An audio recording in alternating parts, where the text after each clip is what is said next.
এখানে আমাদের দুটো তথ্য দেওয়া আছে, ফাইনালি আমাদের প্রমাণ করতে হবে।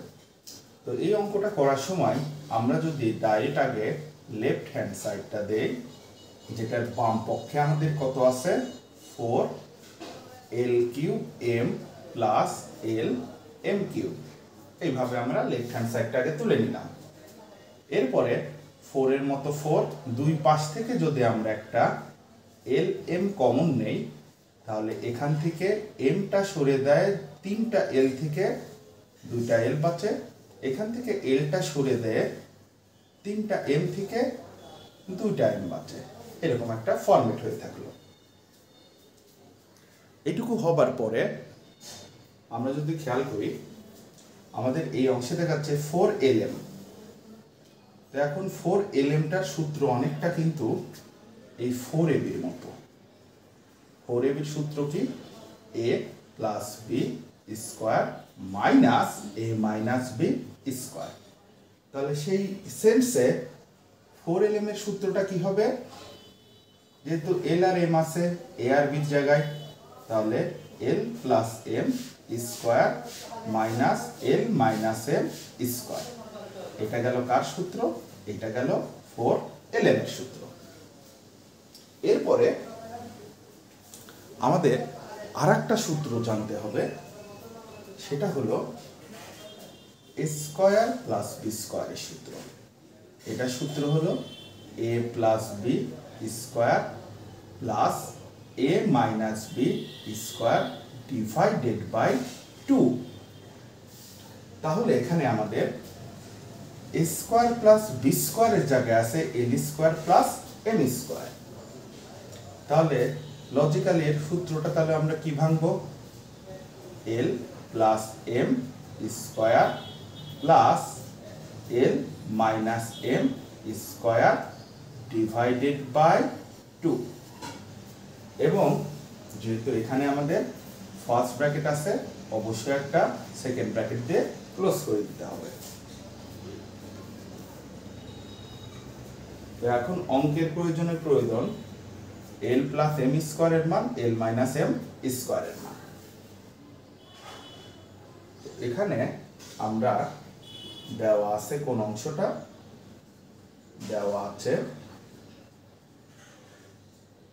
l plus m square equal to 3√125। আমরা যদি একটু খেয়াল করি যে এই অংশটা আসলে কার মতো, এটা কিন্তু একটা ছোট্ট সূত্রর মতো হয়, যে n√x বলতে বোঝায় x two the power 1/n। তাহলে এখানে n এর জায়গায় আছে 3, x এর জায়গায় আছে 125, তাহলে কত হবে 125 to the power 1 divided by 3। আমরা 125 মানে কি জানি? 5³ মানে তো 125, তার উপর পাওয়ার হিসাবে 1/3। এবং আমাদের বাম পাশে আছে কি l প্লাস m স্কোয়ার, একইভাবে l প্লাস m স্কোয়ার। তাহলে 3 কেটে গেলে l প্লাস m স্কোয়ারের মানটা কত হয়ে যায়? 5। একইভাবে আমরা যদি খেয়াল করি, আমাদের অঙ্কের আরেকটা অংশে কি দেওয়া? আরেকটা অংশে দেওয়া l minus m square equal to 3√64।